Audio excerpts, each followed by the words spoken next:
And we start with that breaking news. A grand jury just indicting former National Security Advisor John Bolton. It's also on charges related to the mishandling of classified documents. This is the third time in a matter of weeks the U.S. Justice Department has indicted one of President Trump's critics.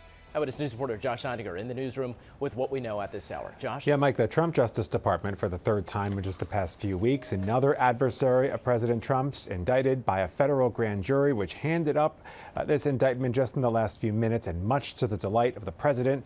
John Bolton once served as National Security Advisor. A federal grand jury has now indicted Bolton on 18 counts, 8 counts of unlawful transmission of national defense information, as well as 10 counts of unlawful retention of national defense information. Now, one of these counts involves intelligence in a document prosecutors say involved a future attack, a potential future attack by an adversarial group in another country.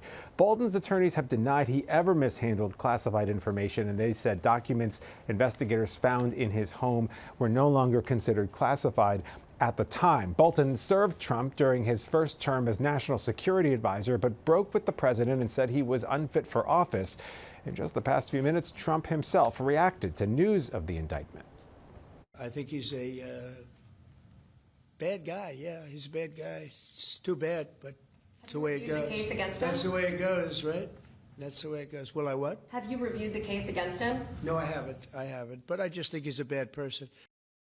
In the meantime, late this afternoon, we heard for the first time from New York Attorney General Letitia James since the Trump Justice Department brought federal fraud charges against her in connection with alleged mortgage fraud. Notably, career prosecutors had concluded they had no case against James after a 5-month investigation, but Trump's hand-picked U.S. attorney for the Eastern District of Virginia revived those charges and brought the case.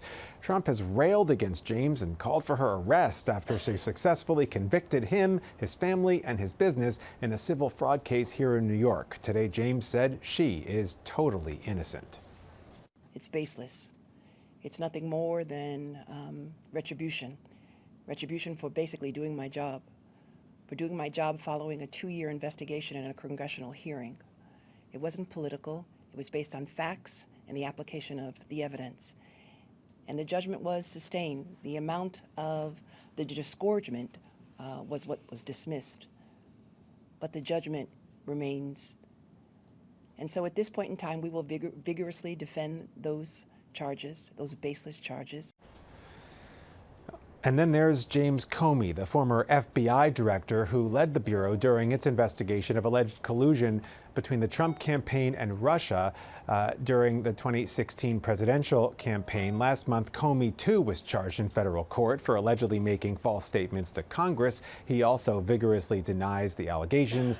And now there's a third, John Bolton, who makes a third person on Trump's apparent enemies list. His Justice Department has now indicted. Again, unclear, or again, he's charged with 18 federal counts related to unlawful document retention and classified documents. Bolton has already called this a politically motivated prosecution, as have the other 2 defendants charged in the last several weeks. We'll have a lot more on this later in the evening, but for now, that's the latest from the newsroom. Josh Einiger, Channel 7, Eyewitness News.